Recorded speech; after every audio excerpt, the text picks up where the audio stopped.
All right, guys. So I will be going over the skeleton of the lower limb, starting with the femur. I'll go then into the tibia, the fibula, and then the bones of the foot very quickly right here.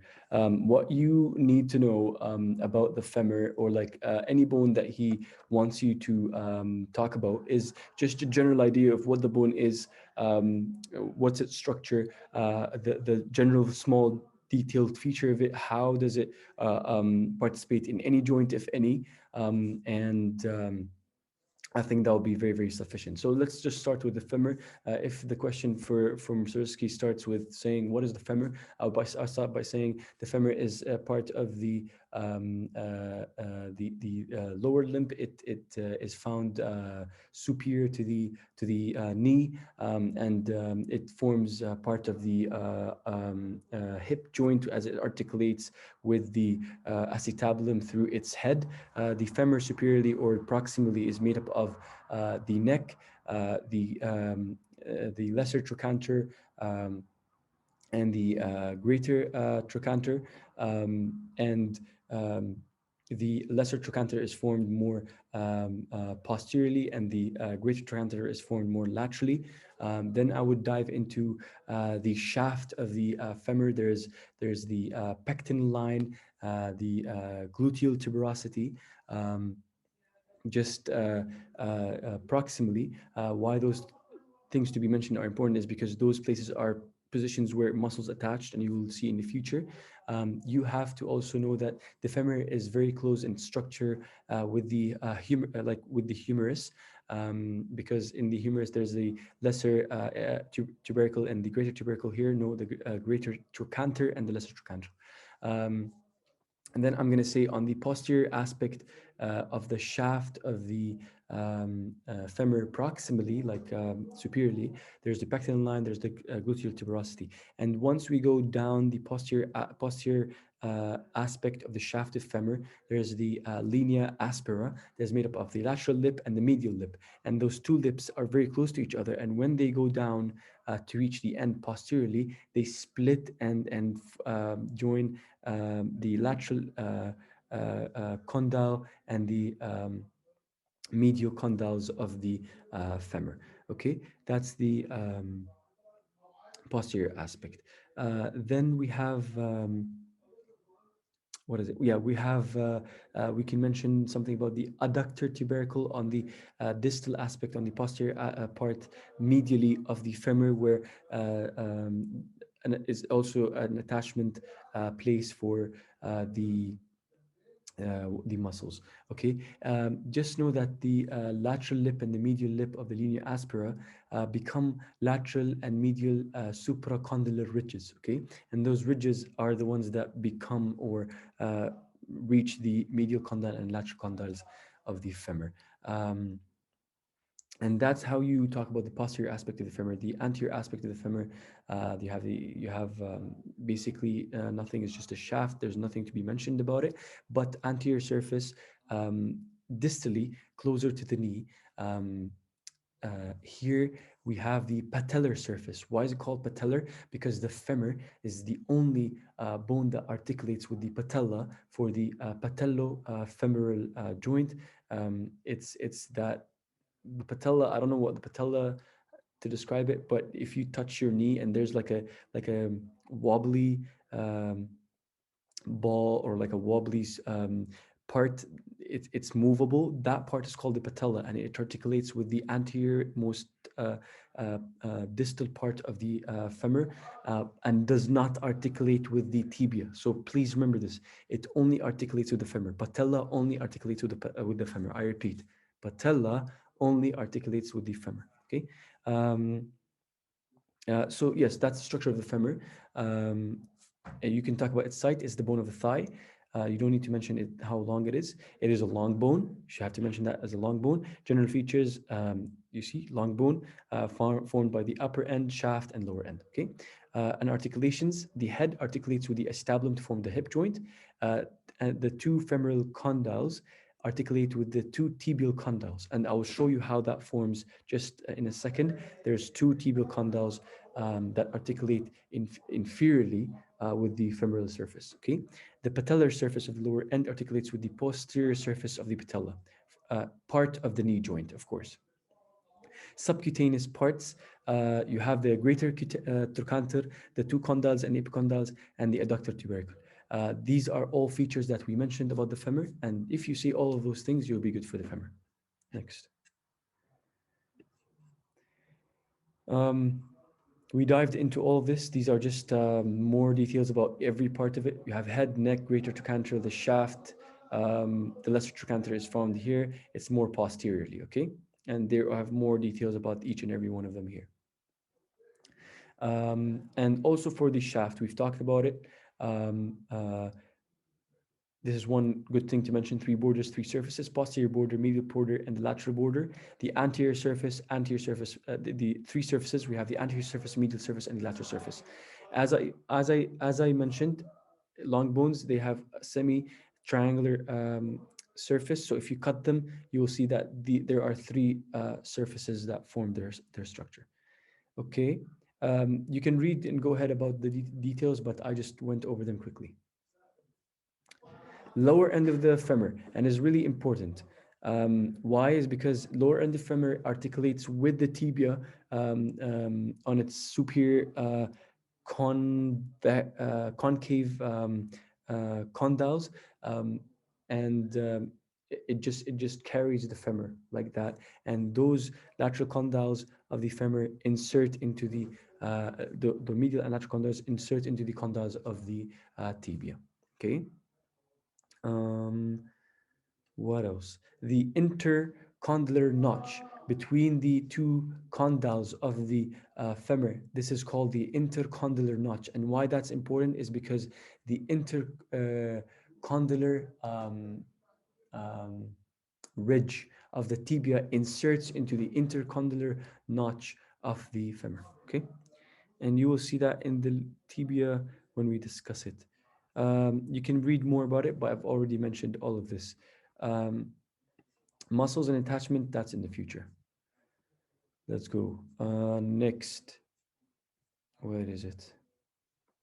Uh, yes, the patella, as I told you.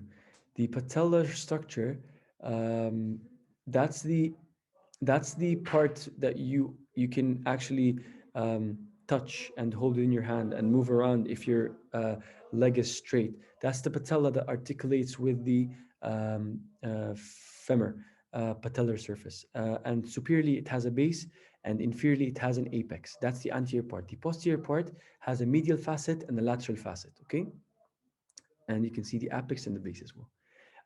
Position, it lies in front of the knee, inside the quadriceps tendon. So the when you study the muscles, you will see that the quadriceps, four muscles, extend over the patella, and their tendon joins on the tibial tuberosity. And if you don't know what this is, that's the end of the femur, and that's the tibia, and that's the fibula, and the quadriceps tendons attach on the tibial tuberosity.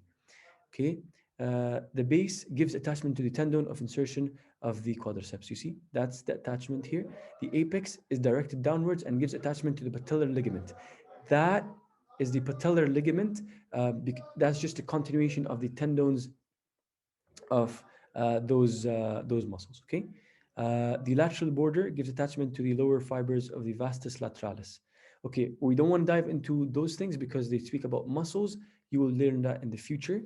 Okay, but one important thing is because you need to know the identification of the side of the patella, whether left or right, and he will need you to know exactly which part of the posterior aspect of the patella is larger, the lateral or the medial. In this case, it's the lateral. Okay. Um, what else? Read through this. It can be important, but have a general idea of whatever you can say about the patella. And the more information you take from here is good. Tibia. Holy moly. Okay, tibia. The tibia, as I said, there is here lateral condyle, medial condyle, the intercondylar um, ridge, and that's the ridge that inserts into the intercondylar notch of the femur. Okay, so the tibia, we have a tibial tuberosity. Okay, he tells me speak about the tibia. Starts speaking about the tibia. The tibia is the main bone that is part of the lower limb below the knee, and it's found to be above the foot. The tibia is the main contributor to the knee joint, articulating with the femur, and it's the main contributor with the ankle joint that articulates with the talus to form the ankle joint. Furthermore, we're going to talk about the details of it. So, superiorly, it has concave condyles with an intercondylar ridge. The tibial tuberosity found anteriorly for the attachments of the ligaments, the patellar ligament, and the continuation of the tendons of the quadriceps muscles. Then it has borders, and those borders are borders and surfaces, and it's 3 3. Um, the interosseous border, the anterior border, and the I think the there's I think the posterior border, the anterior border, the interosseous border, and I think the posterior border. Just give me a second. Where is it? Where is the? Just give me a second. There we go. The anterior border, the interosseous border, and the medial border. The medial border. Okay. Then I'm gonna be saying about the surfaces. Of course, you have the lateral surface, you have the posterior surface, and you have the medial surface. Okay, those can be confusing to know. Oh shoot, my roommates are just laughing. I don't know why. Confusing to know, but important, and you have to know them. That's the shaft. Next, we have the most inferior part, or the distal part of the tibia. Of course, it has the medial malleolus and the fibular notch. The medial malleolus articulates medially with the medial articular surface of the talus as a form of formation of the ankle joint. The posterior concavity of the tibia articulates with the superior part of the talus to form the ankle joint. Fibular notch is for the articulation with the fibula. Okay, these are all the things that I would mention, plus talking about one thing that we forgot when you've mentioned all the bony structures of the tibia. You have to talk about the medial meniscus and the lateral meniscus. And these are, I think, they're cartilage, I think. One second. Mm, yeah, you can find it somewhere here, but they're for cushioning. They're cushioning purposes. They cushion that joint because you have all of the weight of body articulating or being on the tibia. So the medial meniscus and the lateral meniscus. And continuations of those menisci are actually very important ligaments. They are the PCL and ACL. You've heard a lot of those names before. ACL injury, PCL injury. They are the posterior and anterior cruciate ligaments. Okay, and these are the extensions of this. And you have to actually study the attachments of those ligaments on the fibula. No, the femur on top. Okay, and you will get into that for sure. Okay. Um, I think I've mentioned everything. You can go ahead and stop the video and read them, but I've actually mentioned almost everything. Yep, all of those things are in the tibia. There we go. So it's very nice that it's very summarized for all of you, very detailed, but the way I said it is actually a very good answer for Sariski. And I've actually had the tibia as a form of my examination. Um, you can go over the ligaments part. Muscles, leave it for later, okay? Because you would need the ligaments for your study. Okay, fibula. So the fibula is a muscle. I think most anatomists sometimes say that fibula, there's no reason for its presence, except that it forms part of the articulation of the tibia downwards towards the ankle joint, it actually causes more stabilization because of the ligaments attached to the tibia and the bones of the foot. The tibia superiorly articulates with the tibia. There's an articular facets for tibia right here, and it has a styloid process. And of course, it has a medial aspect, posterior aspect, and anterior aspect. Um, you don't need to know so many new details about the fibula because he's not really interested in its structure, but why not? You can just always discuss it and learn it. Like the tibia, there's a medial malleolus. Here, that's the lateral malleolus. And if you feel your foot, there's like a ball structure just close to your ankle. That's the lateral malleolus of the fibula. Okay, and the fibula articulates with the tibia on the posterior, on the inferior aspect, and there is, I think, three ligaments extending from the fibula that contribute to the ankle joint. And I think they are mentioned here. I hope. Mm, mm, mm. Yes, you can all dive into the fibula structure, but for us, he didn't actually ask us so much about the fibula. Like he's not really interested in it.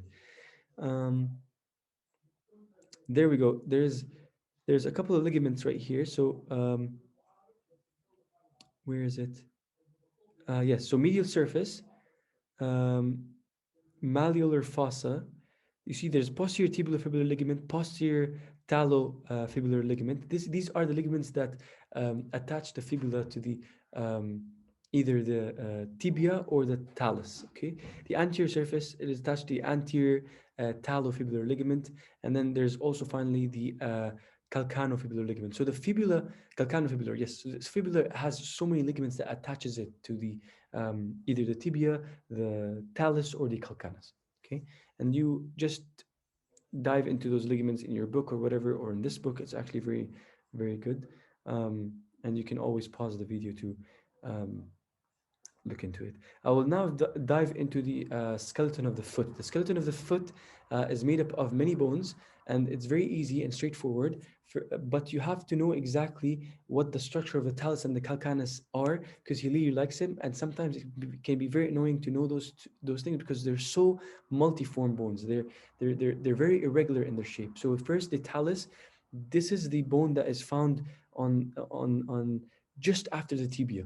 That's where the ankle joint is mainly formed. It's between and I'll dive into it. It's between the talus and the tibia and the fibula. The fibula is here. The tibia is here, and the calcaneus is surrounded by the medial malleolar and the lateral malleolar of the tibia. And that's first the talus just sits on a bigger bone which is called the calcaneus. So the calcaneus forms part of your what is it called, the posterior aspect of your um, foot. Okay, and that tuberosity, or like bulging circular part or ball shaped, is the calcaneus. And if you see the structure of it there, and it extends just below the talus. See the talus right here, and the talus is made up of head, neck, and body, and the calcaneus just is under it, forming a base for it to sit on. Okay, so talus, calcaneus, excuse me. And then after the calcaneus articulates with the navicular, together with the talus, of course. The talus and the calcaneus, uh, inferior to it, articulates with the navicular, and then the cuboidal, cuboidal. And then you have um, the medial, um, intermediate, and the lateral cuneiform bones. That's the cuneiform bones. Okay, and then you have the uh, what is it called? The tarsal bones, I think. Wait, yes, the tarsal. No, no, no. The tarsal bones are just they're just the name for the foot bones. Okay. What is it called? Where is the final bones? Yeah, the tarsals, exactly.